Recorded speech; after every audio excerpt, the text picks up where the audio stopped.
It isn't easy to choose champagne.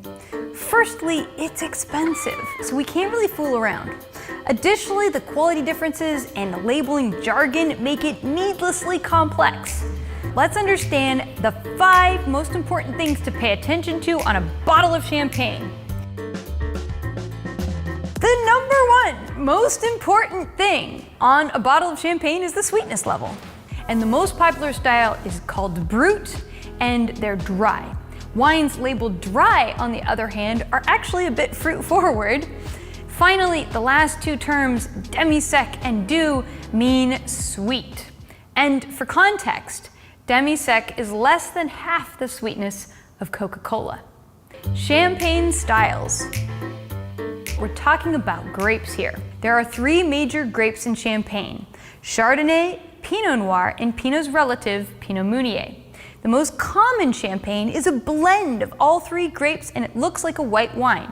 Beyond the classic 3-grape blend, we see 3 other variations.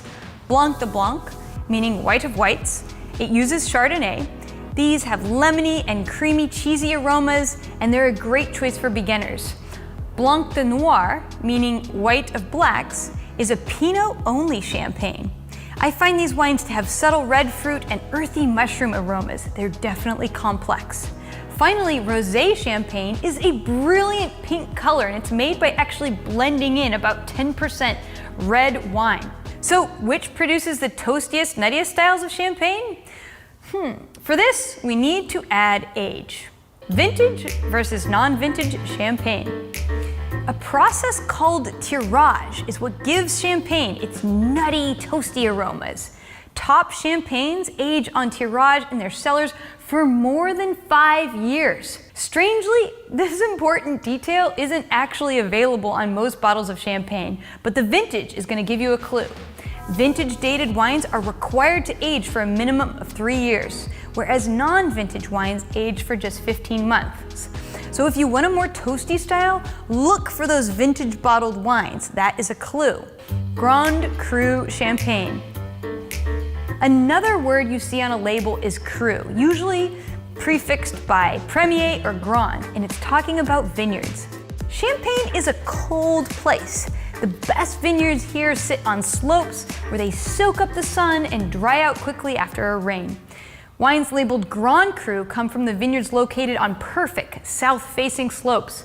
Now, and a little aside about this, a lot has changed since this whole Grand Cru system was made. Originally, it was for champagne houses to easily classify and pay for what they felt was fair market value of grapes. A lot has changed since then. So let's talk champagne producers. If you like supporting small independent companies, there is a clue on the label.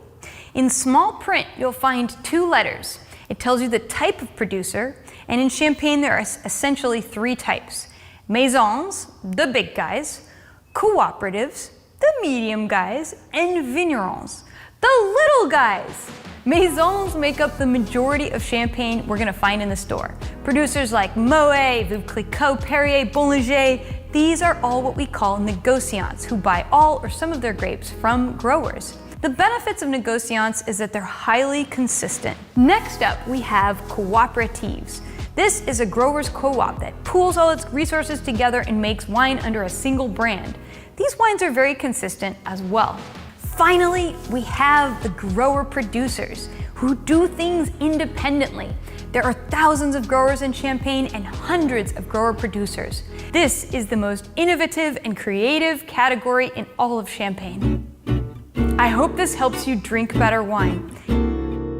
And if you want to learn more while you taste along, check out the Wine Folly Club. We taste delicious wines and share knowledge about wine with myself and my cadre of wine pros.